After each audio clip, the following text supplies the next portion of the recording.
So here's what we have today, the Yamaha Tracer 9 GT, and I mean guys, I'm really excited about this one. Shall we start it up and see what she sounds like? Let's do it.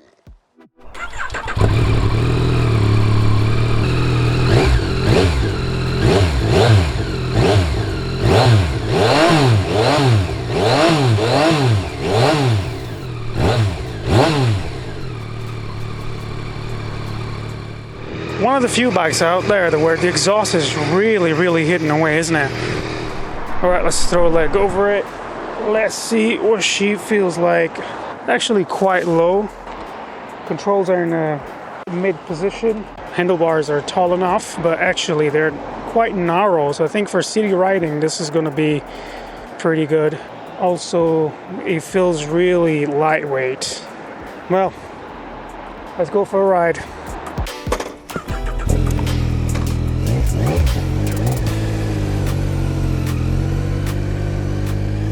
This Euro 5 890cc CP3 engine is one of the best inline triple engines out there. I should know because I actually used to own an MT-09 a couple years ago. So this pretty much reminded me of just how usable this engine is. Developing higher levels of linear torque at the very bottom of the range, acceleration out of corners is exhilarating.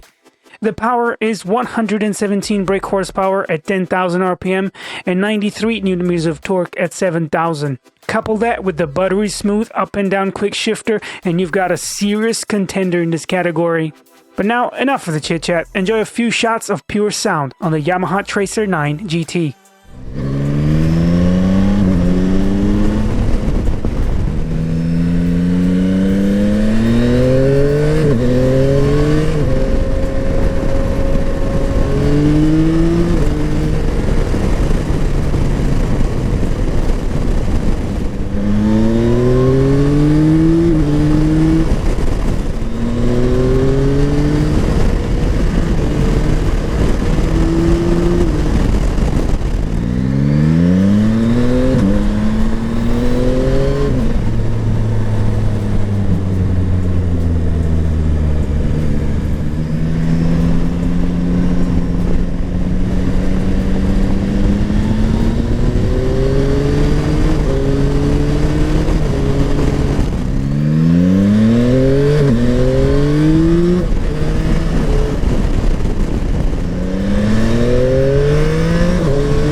How exciting was that, guys?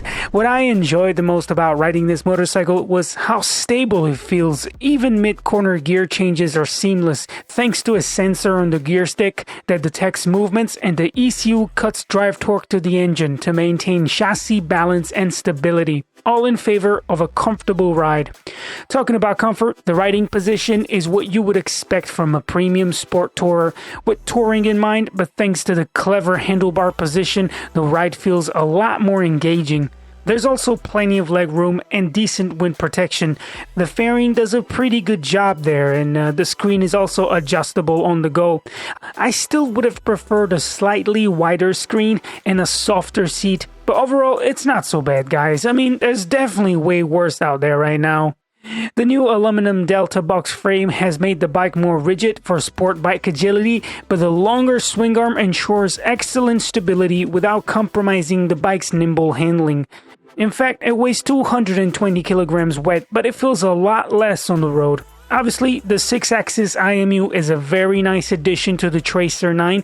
There's a lean-sensitive 3-level traction control as well as a slide control system, wheelie control and brake control. The cherry on top though is definitely the KYB semi-active electronic suspension. Damping settings are instantaneously adjusted in order to achieve a smooth ride, with selectable modes through the interface. Brakes are excellent too. There's a dual disc setup at the front with a Nissin Radial master cylinder and a single disc at the back. Cornering ABS is standard on the GT. The split screen dashboard is not to my taste, and I found it really hard to read. It took me a little while to get used to it, but once you know where the settings are and you adjust it just a few times, it becomes more natural. But I still don't like navigating the menu system with the swivel wheel at the right. I think that should have been on the left side, similar to what BMW has done for their bikes. Regardless of that, vibrations are very minimal whilst riding. I could only feel a little bit of a buzz through the handlebars, but nothing really to worry about, because at constant pace, the bike is really smooth. Although, unfortunately, the mirrors on this demo bike were a bit loose, I could see very well behind me, so no issues with visibility at all. Now, to round this all up, guys, the Tracer 9 GT is a capable and fun bike to ride. It handles just like a naked bike, but its all-day comfort makes it a perfect tourer. Prices start at £12,700, but there's plenty on offer at Chorley Yamaha, so if you're interested, there's a link in the description down below.